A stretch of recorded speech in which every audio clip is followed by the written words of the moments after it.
Hello नमस्कार साथियों, आप सभी को स्वागत है आप सबका अपना परिवार प्रतिज्ञा परिवार पर। सो गाइस, लुसेंट जीके का सीरीज चल रहा था। नेक्स्ट पार्ट हम लोग आ चुके हैं, मध्यकालीन भारत की ओर हम लोग पहुंच चुके थे और मेडवल इंडिया में आज हम लोग पढ़ने वाले हैं तुगलक वंश, तुगलका डायनेस्टी के बारे में। फटाफट सभी लोग वीडियो को शेयर कर दीजिए और चैनल पर पहली बार आए तो सब्सक्राइब करके बेल आइकन जरूर दबा लीजिए। गाइस, जब यहाँ पे हम तुगलक वंश की बात करते हैं, तुगलक वंश जो है आपका 1320 ईस्वी से लेकर 1414 ईस्वी तक था और सबसे ज़्यादा शासनकाल इसी का रहा था। सर्वाधिक शासनकाल जो है इसी के समय में आपका रहा था तुगलक वंश में।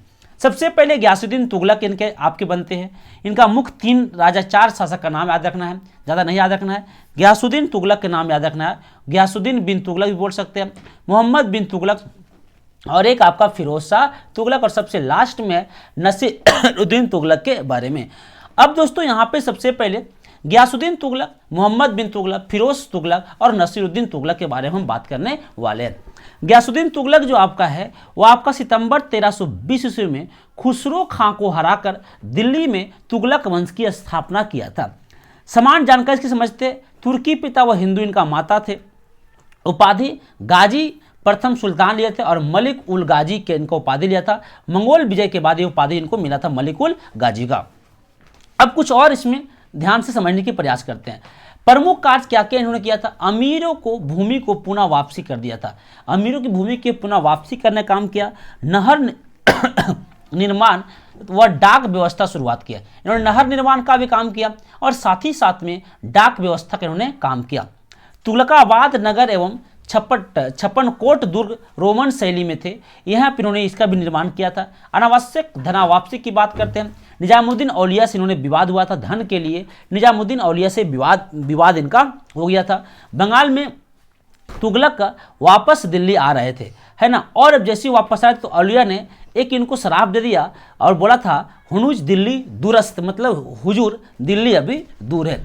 उसी के कारण ये आपका 1325 में जूना खां द्वारा बनाए गए लकड़ी के महल में उनकी मृत्यु हो जाती है आपका, उसे हम लोग बोलते हैं आपका 1325 में, और इसको मकबरा जो है वो दिल्ली में बनाया गया।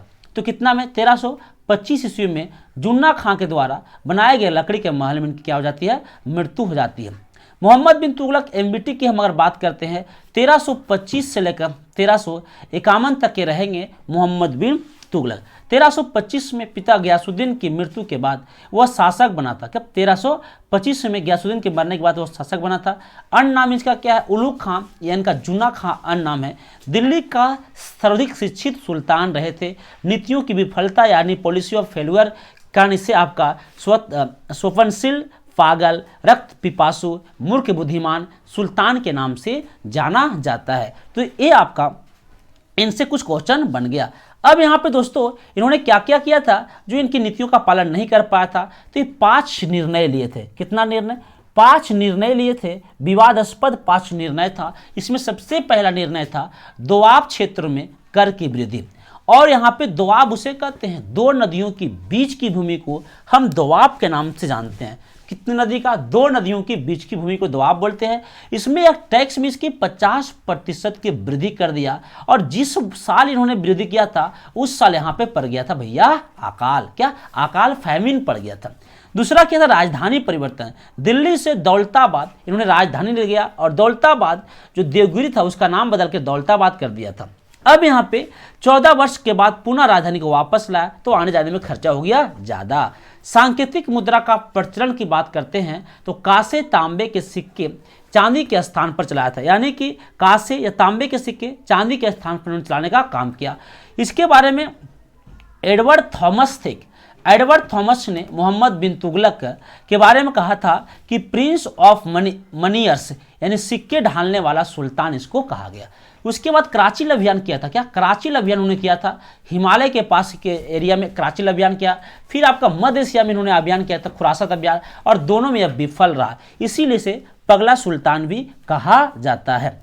अब हम कुछ बात करते हैं कृषि के आधार पर। उन्होंने कृषि के बारे में क्या क्या कुछ काम किया था? एग्रीकल्चर रिफॉर्म के बारे में सबसे पहले दीवान ए कोही नामक विभाग का स्थापना किया था। इनमें अमीर ए कोही, यहाँ जो प्रमुख थे उनको बोले थे अमीर ए कोही। फसल चक्र प्रणाली इन्होंने शुरुआत किया था। अकाल संहिता की शुरुआत किए थे। तकाविया शोधन ऋण की इन्होंने व्यवस्था किया था। बात करते हैं बलबन बलवन भी इसके तुलना में बलवन क्या क्या काम किए थे, तो बलवन ने इसके तुलना कर रहा है। तो बलवन दीवान अर्ज जो सैन्य विभाग का था, जलाउद्दीन खिलजी दीवान वकूफ जो व्यय विभाग का था, अलाउद्दीन खिलजी दीवान रियासत आर्थिक और दीवान मुस्तखराज करके स्थापना किया था। और इन लोग ये यहाँ इतना करके इन्होंने स्थापना कृषि के लिए करने का इन्होंने काम किया। किसके दोस्तों, तो आपका कृषि के लिए। अब हम बात करते हैं यहाँ पे कुछ और पॉइंट आगे की बात करते हैं, क्या क्या यहाँ पे इनके अन्य तथ्य क्या क्या है, तो क्या क्या इन्हें अन्य पॉइंट्स हम समझ सकते हैं। सबसे पहले उन्होंने अन अदर फैक्ट की बात करते हैं, तो इसके समय सबसे ज़्यादा विद्रोह हुआ, तो सर्वाधिक विद्रोह इन्हीं के समय हुआ था। 1336 में हरियर और बुक्का ने विजयनगर साम्राज्य का स्थापना किया। हरियर बुक्का दो भाई था और इसी के समय 1336 में हरियर और बुक्का ने विजयनगर साम्राज्य का स्थापना किया। इसी के समय 1347 ईस्वी में हसन गंगू जो अलाउद्दीन बहमन शाह का था, वह बहमनी वंश का इन्होंने स्थापना किया था। 1351 में सिंध यानी थिट्टा में इनकी क्या हो गई थी, मृत्यु हो गई से। 1333 में अफ्रीकी मोरक्को यात्री इब्न बतूता ने 1342 में से काजी मतलब होता है आपका, काजी का मतलब होता है न्याय विभाग का अध्यक्ष, काजी नियुक्त किया था। और यही आपका अफ्रीकी यात्री जो मोरक्को थे, ये पुस्तक लिखे थे रेहेला नामक पुस्तक। कौन, रेहेला नामक पुस्तक लिखने का काम किया था। जैन साधु, जैन मौन के जिन प्रभु सूर्य के सम्मान ये करते थे, जिया नक्शबी ने संस्कृत कथाओं का तूता नामक एक पुस्तक को फारसी भाषा में अनुवाद करने का काम किया था। अब एक कुछ पॉइंट और याद रखना है। मोहम्मद बिन तुगलक की मृत्यु पर इतिहासकार बदायूनी लिखता है कि लोगों को उससे मुक्ति मिल गई और उससे लोगों की मुक्ति आपकी मिल गई। मोहम्मद बिन तुगलक शेख अलाउद्दीन का शिष्य था। शेख अलाउद्दीन का शिष्य कौन था, मोहम्मद बिन तुगलक था। वह सल्तनत का पहला शासक था जो अजमेर में शेख मुइनुद्दीन चिश्ती के दरगाह और बहराइच में सालार मसूद गाजी के मकबरे में गया था। कुछ और पॉइंट है। मोहम्मद बिन तुगलक ने बदायूं के मिरर, मुलहिम, दिल्ली के शेख निजामुद्दीन औलिया और मुल्तान में शेख रुकनुद्दीन अजुधानी में शेख मुल्तान आदि संतों के कब्र पर मकबरे बनाने का काम किया था। अब कुछ और पॉइंट इसमें बन सकता है। अगला इसका है फिरोज शाह तुगलक, जो कि इसके बाद आपका शासक बना था। फिरोज शाह तुगलक याद रखना दोस्तों 1351 से 1388 तक रहा था। मोहम्मद बिन तुगलक का एक चचेरा भाई था। मोहम्मद बिन तुगलक का बचपन का नाम है जौना खां। क्या नाम है, जौना खां इनका बचपन का नाम है, वहाँ नहीं बताया था, देख लो यहाँ जौना खां। मोहम्मद बिन तुगलक का बचपन का नाम है जौना खां। 2 बार इसके राज्याभिषेक हुए। कितने बार, 2 बार राज्याभिषेक हुए। पहला राज्याभिषेक सिंध के थट्टा में हुआ था 1351 ईस्वी में, और दूसरा राज्याभिषेक दिल्ली में हुआ था। और ये भी कब हुआ था, 1351 में। तो पहला सिंध के थट्टा में और दूसरा राज्याभिषेक आपका हुआ था दिल्ली में, इसका होने का काम किया। खलीफा के द्वारा कासिम अमीर उल मोमिन की उपाधि लिया था, यानी कि कासिम अमीर उल मोमिन की उपाधि इन्होंने ही खलीफा के द्वारा लेने का यहाँ पे काम किया था। राजस्व संबंधी सुधार की बात करते हैं तो 24 प्रकार के टैक्स को समाप्त कर दिया था। 24 प्रकार के टैक्स को समाप्त करके 4 प्रकार के नए टैक्स को उन्होंने आरंभ किया था। इसमें जजिया था, जकात था, खम्स था और आपका खराज था। जजिया, जकात, खराज, खम्स या खुम्स खराज को जैसे बोल सकते हैं। कहीं कि इसको खुम्स भी मिलेगा, तो जजिया, जकात, खम्स या खराज। सबसे पहले जजिया टैक्स की हम बात करते हैं तो ब्राह्मणों पर जजिया कर लगाने वाला यह प्रथम शासक था। तो ब्राह्मणों पर जजिया कर लगाने वाला प्रथम शासक यही थे आपका। उसके बाद करते स्त्री, वृद्ध और विकलांग से यह जजिया कर नहीं लेने का काम किया था। जकात है धनी मुस्लिम, वैसे मुस्लिम जिसके पास पैसा है उसको धनी मुस्लिम बोलते हैं। खम्स की बात करते हैं तो युद्ध में लूट और 20% राजस्व व 80% सैन्य की बात करते हैं तो यहाँ पे राजस्व पर 20% और सैन्य पर 80% टैक्स होते थे, इसको बोलते हैं खुम। अगला है खराज, गैर मुस्लिम भू राजस्व, यानी गैर मुसलमान की भूमि से एक टैक्स लिया जाता था, उसे हम लोग बोलते हैं खराज टैक्स। कौन टैक्स, खराज टैक्स। हक ए सर्व सिंचाई करता है ना, हक ए सर्व बहुत बार पूछा गया दोस्तों। हक ए सर्व कौन टैक्स है, इसका सिंचाई कर जो उपज का 1/10 यानी 10वां भाग लेता था। और इन्होंने 5 बड़ी नहरें का निर्माण किया था। कितने नहरें का, तो 5 बड़ी नहरें का निर्माण करने का इन्होंने काम किया था। इसने चांदी व तांबे के मिश्रण से निर्मित सिक्के भारी संख्या में जारी करवाए थे। किससे, चांदी व तांबे से मिश्रण से निर्मित सिक्के जो है इन्होंने भारी संख्या में जारी करवाए थे, जिसे अद्दा एवं बिख कहा जाता था। किसानों के तकावी ऋण को माफ किया था, है ना, जो KCC किसान क्रेडिट कार्ड होते हैं उसको तकावी ऋण को उन्होंने क्या किया था, माफ करने का काम किया था। प्रमुख विभाग की हम यहाँ पे बात करें दोस्तों, तो ये प्रमुख विभाग क्या क्या था, मेजर डिपार्टमेंट इसका क्या क्या था, तो हम बात कर लेते हैं मेजर डिपार्टमेंट का, हम बात कर लेते हैं प्रमुख विभाग का। तो मुस्लिम विधवा व स्त्री का सहायता के लिए दीवान खैरात नामक टैक्स बनाया था। दासों में सर्वाधिक दास की बात किया था। दीवान बंदगान नामक टैक्स बनाया था। निःशुल्क अस्पताल के लिए दारुल सफा इन्होंने व्यवस्था किया था। पेंशन के लिए दीवान इस्तिहाक यानी वृद्ध पेंशन की उन्होंने चर्चा किया था। लोक निर्माण एवं रोजगार विभाग की उन्होंने बात की थी। लोक निर्माण और क्या रोजगार विभाग की उन्होंने यहाँ पे बात करने की काम किया था। अब कुछ और पॉइंट समझ सकते हैं। अन्य तथ्य इसमें अदर फैक्ट क्या क्या बन सकता है। अमीर व सैनिकों के पदों का इक्तदार को वंशागुणित किया था। आत्मकथा इसका क्या है, फातुहत-ए-फिरोज शाही। फातुहत-ए-फिरोज शाही की आत्मकथा है। इतिहासकारों के अनुसार जियाउद्दीन बर्नी फतवा व जहांगीर व तारीख है ये फिरोज शाही की बात करते हैं।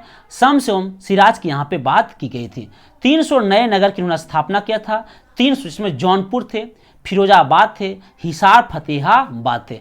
वास्तुकार की बात करते हैं तो मलिक गाजी सहना जो है इनका प्रमुख वास्तुकार थे, मलिक गाजी आपका सहना। अब कुछ और पॉइंट्स हम समझने के यहाँ पे प्रयास करते हैं गाइस।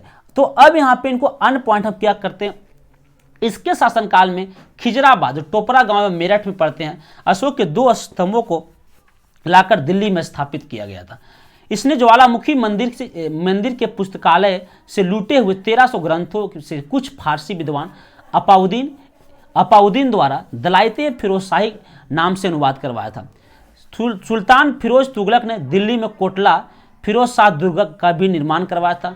1200 बगीचों का निर्माण करवाया था। राजस्व के राज के खर्च पर उन्होंने हज यात्रा शुरुआत किए थे, है ना। कौन टैक्स आपका हज टैक्स। पर्दा प्रथा व स्त्रियों को मजाल जाने पर रोक लगाए थे। हेनरी इलियट जो है सल्तनत काल का अकबर कहा है, तो सल्तनत काल का अकबर इसको हेनरी इलियट के द्वारा, इसे इतिहासकार के द्वारा कहा गया। अब फिरोज काल में निर्मित खान ए जहां तेलंगानी के मकबरा की तुलना जेरूसलम में निर्मित उमर के मस्जिद से की जाती है। प्रथम शासक जिसने इस्लाम को शासन का आधार बनाया। अस्थायी सेना या दाग प्रथा को त्याग दिया। मध्यकालीन भारत में कल्याणकारी या उदारवादी निरंकुश शासक थे। मध्यकालीन भारत में कल्याणकारी उदारवादी या कौन शासक रहे थे, तो आपका निरंकुश शासक इन्होंने रहे थे। इनकी जब हम बात करते हैं डेथ की, मृत्यु की बात करते हैं, तो दिल्ली सल्तनत का पतन प्रारंभ इनके हुआ। नसीरुद्दीन महमूद तुगलक जो है आपका अंतिम जो है आपका इसका अंतिम शासक था आपका तो नसीरुद्दीन महमूद तुगलक। 1394 से 14 तक रहा था और 1398 में तैमूर लुइंग का क्या हुआ था, आक्रमण हुआ था और इसी की सहायता से खिज्र खान ने इसको हत्या कर दिया और यहाँ पे इसका सैयद वंश का स्थापना किया और दिल्ली सल्तनत का प्रथम शिया वंश हम कहते हैं सैयद वंश को। तो गाइस अब हम आपको नेक्स्ट वीडियो में सैयद वंश के बारे में बताने वाले हैं। तो वीडियो आपको कैसा लगा, अगर अच्छा लगा हो दोस्तों तो लाइक करना, चैनल पर पहली बार है तो सब्सक्राइब करके बेल आइकन जरूर दबाना और आपको शेयर जरूर करना और अपना प्यारा सा कमेंट हमें जरूर बताना। मिलते हैं नेक्स्ट वीडियो में, तब तक के लिए जय हिंद, जय भारत, जय बिहार, जय प्रतिज्ञा परिवार।